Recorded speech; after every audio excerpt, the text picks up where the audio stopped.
नमस्कार, जय हिंद, जय भारत।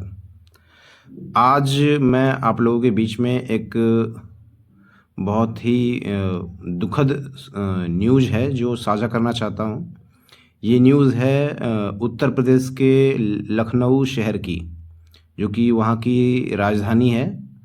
वहाँ पर एक न्यूज़ मीडिया में आई है जो कि मैंने पढ़ी अभी लाइव हिंदुस्तान डॉट कॉम पे, जो कि न्यूज़ इस प्रकार से है कि वहाँ पे एक शराब कारोबारी थे, जिनका शराब का ठेका होता है, उसका लाइसेंस वगैरह होता है, उसके कारोबारी थे, जिनकी उम्र 45 साल थी।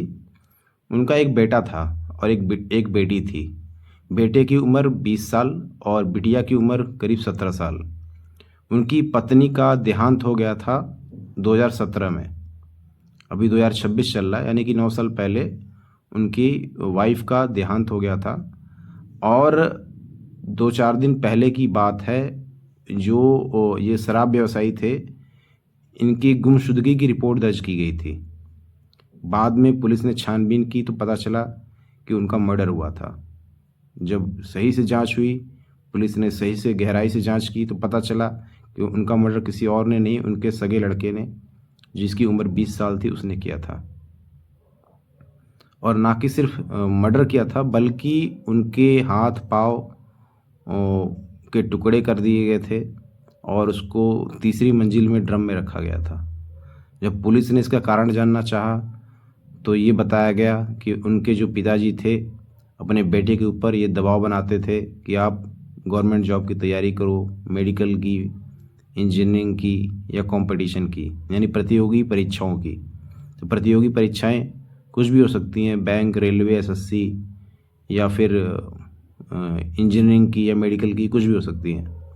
तो आज का समाज कहाँ जा रहा है, हमें समझ में नहीं आता। अगर कोई पिता अपने बच्चों को बोलता है कि पढ़ाई करो, आप कंपटीशन की तैयारी करो, तो क्या एक कहना पाप है? आजकल के लड़के 20 साल की उम्र, अपने ही पिता को आप जान से मार देते हो और खुद जाते हो थाने में एफआईआर दर्ज करते हो कि मेरे पिताजी गायब हैं। जब पुलिस छानबीन करती तो पता चलता है कि आपने अपने पिता का मर्डर कर दिया है और उनको आपने ड्रम में काट पीट के रख रखा है। ये मतलब कैसी विकृति हमारे समाज में फैलती जा रही है? ये किस चीज़ का असर है? क्या ये वही पबजी या फिर इस टाइप के ऑनलाइन गेम्स खेलने का कारण हुआ है कि जो हिंदू समाज के लोग, भारत समाज के लोग, कभी ऐसे विकृति वाले समाज के बच्चे कैसे होते आ रहे हैं? कहाँ से ऐसी शिक्षाएं मिल रही हैं? कैसा ऐसा दिमाग हो गया है जो अपने पिता का कत्ल कत्ल कर देता है? और उसने अपनी बहन को भी धमकी दे रखा था, शायद उसको पता था कि आप बताना मत, नहीं तो हम आपका भी मर्डर कर देंगे। बताइए, हमें तो समझ में नहीं आ रहा है कि मतलब हमारा समाज कहाँ जा रहा है। तो मेरी सभी माताओं, पिताओं से और उनके लड़कों से अपील है कि अपने बच्चों का ध्यान रखिए और उनके ऊपर फालतू दबाव ना बनाइए। आप किसी को समझा सकते हो, किसी के दिमाग में, दिल में घुस नहीं सकते। आप उनको बोलो, समझाओ उनके बेहतर भविष्य के लिए। उनको नहीं समझ में आता तो ठोकर खाने दो। आदमी तभी समझता है जब वो ठोकर खाता है। हमें भी अभी समझ में आता है, जब हम लाइफ से स्ट्रगल करते हैं, चीज़ें समझते हैं, तो हमें लगता है कि हमारे पिताजी जब हमें बचपन में कुटाई करते थे, पिटाई करते थे पढ़ने के लिए, लिखने के लिए, तो क्यों करते थे? अगर किसी के पिता अपने बच्चे को बोल रहे हैं कंपटीशन की तैयारी करो, सरकारी एग्ज़ाम्स की तैयारी करो, टीचर बनो, इंजीनियर बनो, डॉक्टर बनो, तो इसमें कौन सी बुरी बात होगी कि आप अपने पिताजी का मर्डर कर दोगे?